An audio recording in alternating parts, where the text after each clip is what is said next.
Hello, welcome to the Talking Michigan Transportation Podcast. I'm Jeff Cranston. This is the first episode of 2025.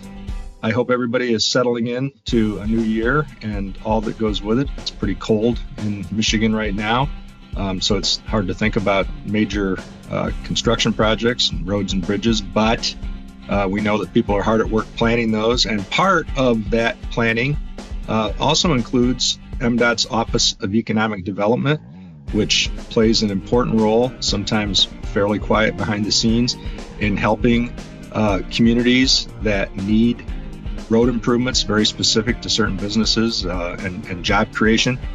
So I spoke with Mike Kapp, who's the director of that office, and he's been in that role for some time, so he has a pretty good handle on all that they do. I hope you enjoy the conversation as he explains the various categories of grants and the kinds of help that the Office of Economic Development provides across the state. So once again, Mike Kapp, who is the director of MDOT's Office of Economic Development. Mike, thanks for being here. First time guest on the podcast, but I always follow what your office does with great interest for obvious reasons. Could you first talk a little bit about yourself and your background and how you came to this position? Sure. My education is in political science and economics, and I started with the department a little over 35 years ago, working in the in planning, doing revenue forecasting, and eventually got to doing the allocation of federal aid to the department and local agencies, and did that for a long time. But an opportunity opened up in this office, and I found the work very interesting and kind of related to my economic background. So I jumped at the opportunity and have been here since around 2002. Obviously, this still stokes your passions. I know from working with you and your staff how excited you get about being able to help communities and businesses and all that you do. When you say 35 years with the department, remind me of the history of the office and when it was established. Oh, sure. Around 1987 was when the statute that created the office was passed. And it was a recognition that we needed to infuse money into particular areas of road development and respond to particular needs. And so the legislature set aside some money off the top of the Michigan Transportation Fund, which is where our gas taxes and registration fees go. And they set some money aside off the top to provide funding for these particular uses. And that was when the office was created. I recall when I started with the department thinking, all transportation improvement is about economic development. So it took me a while, and with your help, I came to understand the unique role that the Office of Economic Development plays in helping businesses and communities, really great and small, across the state. Talk about, I guess, the mission and what you and I have talked about before about the kind of the gaps that it fills in helping communities. Sure. So the funding that gets distributed by formula, goes to the various road agencies, and they're looking at their individual systems and what's best for that over the long run. And all of that has a huge impact on the economy and as well as people's mobility. But in addition to that, there's always situations where, a company that really could locate anywhere in the United States or maybe even in the world might be looking for a location and need some road improvements. And they go to the road agency and say, this is really the right place for us to put this investment and create these jobs and keep them here in Michigan. But we need some road improvements. And, the agency may look at their list of priorities and how they've committed their funds out for 3 to 5 years and say, oh, we can fit that in, and if they have the money into the future. And by then, the company may have taken those jobs and investment and gone somewhere else. So the TDF Category A program creates the opportunity for the road agencies to come to us and let us fill that need more quickly and keep those jobs and resources here in the state. Yeah, I think that's well put. That the goal, just like that at MEDC and the various regional economic development agencies, is to first and foremost retain what you have, right? Absolutely. So, but these companies are always looking for, what's the best opportunity, and especially when there are big changes in investments, they really can make those anywhere. And the states are in a position where they have to compete for those funds. So whichever gives them the best opportunity is where they're going to go. And, MEDC provides funding for a lot of that, to help lower their cost or do some environmental cleanup or something in a location. But we're here specifically to address, any deficiencies in the road around those areas. So this gets into a bit of economic political theory, but since that's, what you studied, you probably have some thoughts on it.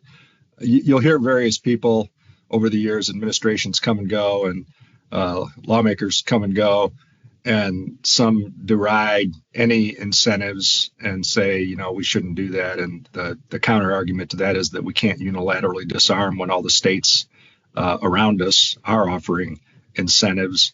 How do you talk about that when you hear people having that debate?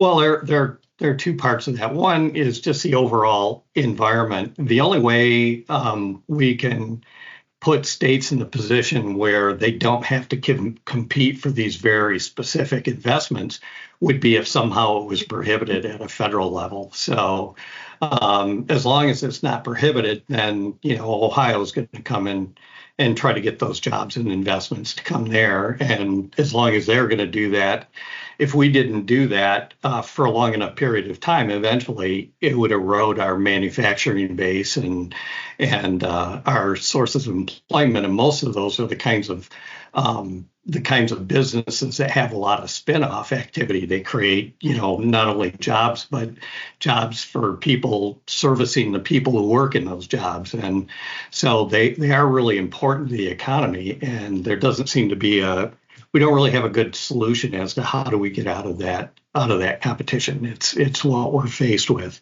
And, I remember Governor Engler back originally had that same philosophy, and he realized that that was really just the state of the world, and responded by creating the Michigan Economic Development Corporation so that Michigan could compete.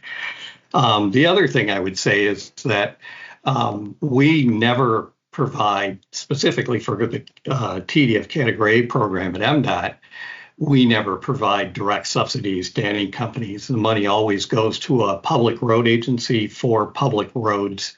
And we also look, when we're looking at the evaluating the applications, make sure that there's some benefit to the general motoring public, because we know companies can change their mind and they might go away. And once the road improvements there, it's, we can't take it back, obviously. So we want to make sure that even if the company left, that there's some benefit to the public and that it's lasting and create some other economic opportunity. Yeah, that's a really good point. And that's a great anecdote, too, about Governor Engler's metamorphosis. I'm guessing that he came to understand that even better when he went on to head up the National Association of Manufacturers. That's really interesting. Stay with us. We'll have more on the other side of this important message. Michigan law requires drivers to maintain at least 200 feet behind a snowplow when crews are plowing or treating roads and have their lights on. This does not apply when passing the snowplow. In addition, stay at least 20 feet away when the plow is stopped or at an intersection. Failure to do so can result in a fine of $100. The log is meant to ensure snowplow operators have the proper space and time to clear the roads. This makes Michigan's roads and neighborhoods safer to drive on and walk around throughout the winter. Always remember, snowplows need room to groom. So let's talk about, because this is hard to keep track of, and it's taken me a while to sort it out in my mind. Let's go through the six, I guess it's six categories of TEDF grant programs. Is that right? Yeah, actually, there are six categories. So the money was set aside, and at the time, the main focus was Category A, or the Target Industry Program, which is what I've been describing. But there were also some other needs thought of at the time, and so they created some other categories, and they each have their names, but we usually go by it's the section of law that they were based under. So they have the categories are A through E. But Category B was some funding set aside to just kind of create some transfers of road jurisdictions back and forth between particular locations at the time that needed between the state and some local jurisdictions. And once those were accomplished, the category went away. But then later on, the legislature created a new Category B, which provided some funding for small cities and villages that were 10,000 population or below. And that was really just because it's been so long since we've dealt with road funding, and all of the agencies don't have enough to maintain the system that we have. It was really hurting a lot of those small agencies, and so they kind of created a grant program to help shore that up for a few years. But that program also has expired, and we have one more year of it under some additional funding that the legislature provided us. So I'm not sure where that will go after this year, but that's Category B. And then Category C was created for the large 5 urban counties within the state: Wayne, Oakland, Macomb, and Kent. And I think I got them all. I think you Genesee. Yeah. I was going to say you got the big three, and then Genesee and Kent, right? Yes, and their funding is for reducing congestion. So they're in places where congestion is becoming an impediment to economic development. So they have some funding that is set aside on a formula basis for them. And it actually has been a recent topic for the legislature because of the formula. Category D is for the other 78 counties in the state, and it allows them to help create an all-season system. So a network of roads that are important for commercial businesses between and through the communities throughout the Upper Peninsula and Northern Lower Peninsula. And we also have Category F, which if I can jump ahead to that category, because it creates the connection inside cities in those rural counties for those routes, and is for all season projects. That program was not set up as a formula program because it's only $2.5 million, and there are a little over 100 eligible agencies. So we have to do that on a grants basis, because if we divided the $2.5 million up, you couldn't do a project anywhere in a year. So that's Category F. And then Category E was some additional funding for the Upper Peninsula counties and the very most northern Lower Peninsula counties with an understanding that the forest roads in those counties are important, and it gave them a little additional funding by formula to shore up those roads for the forestry industry. So those are the various categories. Sure. Is that because of the challenges unique to those kinds of roads?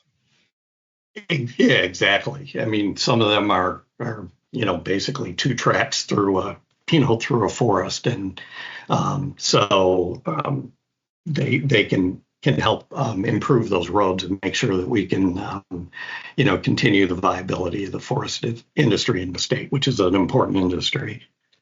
Yeah, absolutely. So talk a little bit about how your office and programs that specifically can help with non-motorized uses.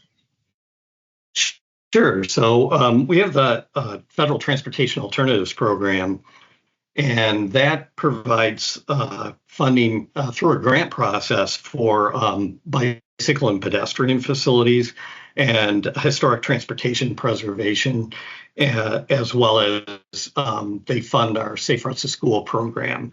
And those are really for any eligible road agency, so MDOT can apply for those as well as local agencies.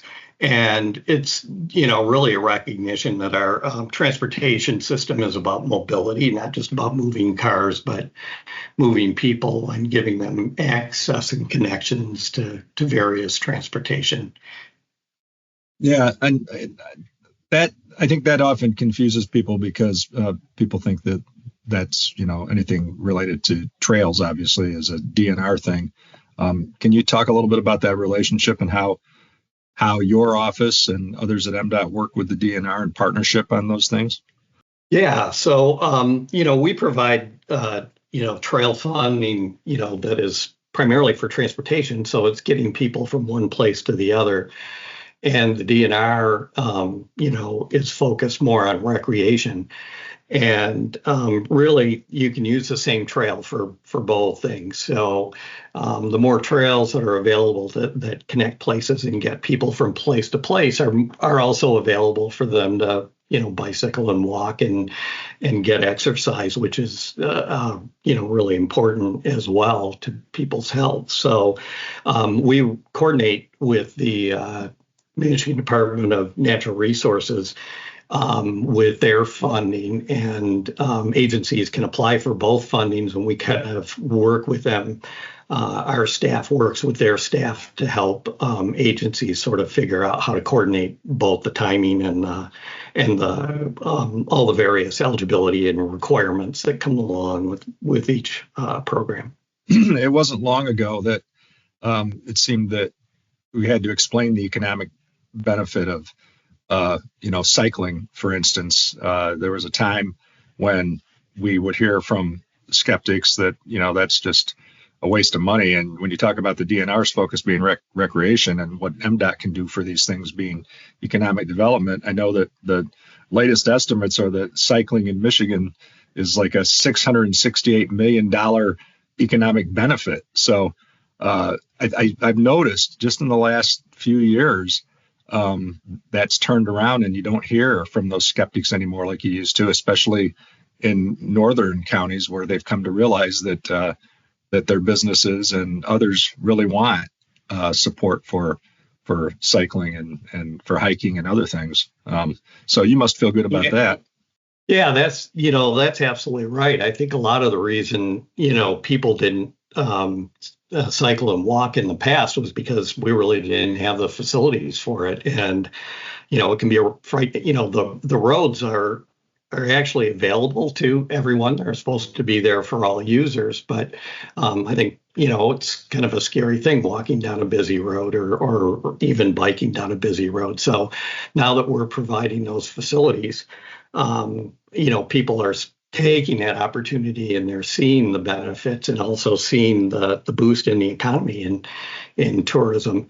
And another aspect that was kind of brought up by the pandemic was that it really created an opportunity for people to get places. So there was sort of an emergency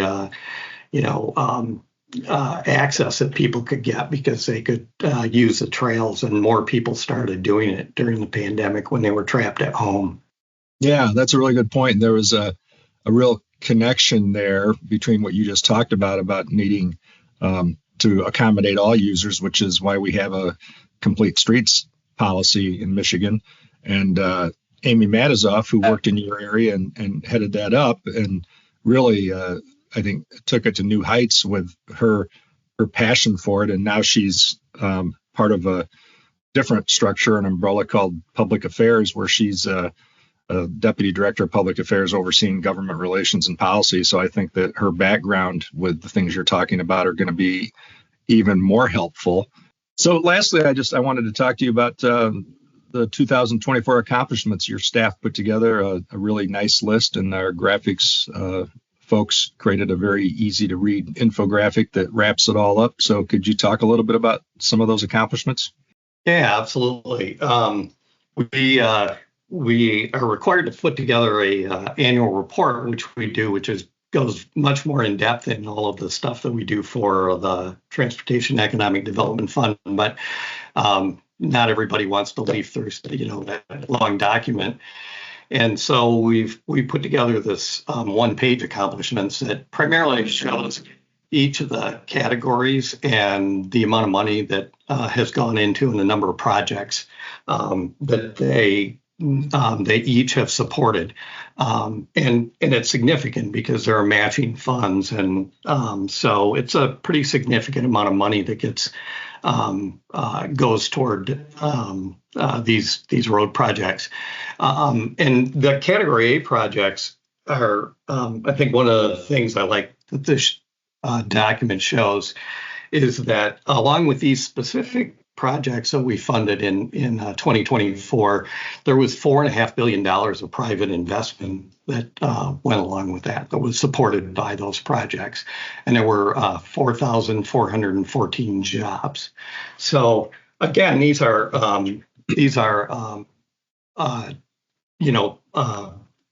projects that go towards just making the road system better, that are I'm sure needed anyways. But because we were able to provide them at the right time and in the right place, we were able to add this additional investment. And we always compute the private to public ratio, and there was $262 of private funds for every dollar of public funds that we put into those projects. So yeah, I love that calculation. That's really pardon good. Me? I said I love that calculation. That's really good. Oh, thank you. Yeah, and I think it hits on all of our biggest sectors, right? Agriculture, high tech, research, manufacturing, mining, medical research, tourism, forestry. Those are all what Michigan's economy is all about now. So, excuse me, they're very much the foundation of the economy, and the ones that have a lot of spin-off jobs in terms of restaurants and shopping malls and all those other sort of commercial things that people who work in those places work for. And they also tend to bring others of those industries here. When we have the best people and the best companies in the state, then it attracts additional companies of like. So it really can have a long-term add-on benefit. Yeah, absolutely. No, I think, like I said, I think it's a really easy to read infographic. I'm going to link to it in the show notes, and hopefully it really explains. I think the best thing, because you come up with that public-private investment calculation, it shows that this really is truly supports kind of a P3 model for how to do business, and that's great. So, anything else you want to say about your office and your team's work before we close? Well, I'll just say, the success we have is mainly based on the people that we have in the office. They are all very dedicated and really focusing on putting these public dollars to their highest and best use. And they do that by working closely with the communities and with the companies and trying to make sure that we have the best applications. And a competitive process isn't fair if it's not, if everybody doesn't have an opportunity to participate in it. So they work with communities that maybe not great at writing grants, but they help them get the information that they need into the application so that they can have a fair shot at it. And that's really important to both the success and the benefits of the program.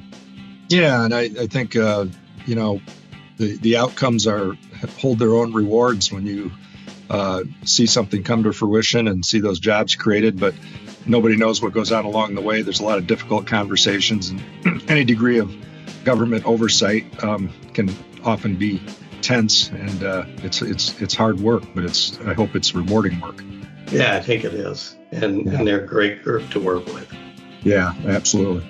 Well, thanks, Mike. I appreciate you taking time to do this, and thank you for you and your staff doing what you do.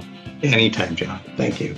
I'd like to thank you once more for tuning in to Talking Michigan Transportation. You can find show notes and more on Apple Podcasts or Buzzsprout. I also want to acknowledge the talented people who help make this a reality each week, starting with Randy Debler, who skillfully edits the audio, Jesse Ball, who proofs the content, Courtney Bates, who posts the podcast to various platforms, and Jackie Salinas, who transcribes the audio to make it accessible to all.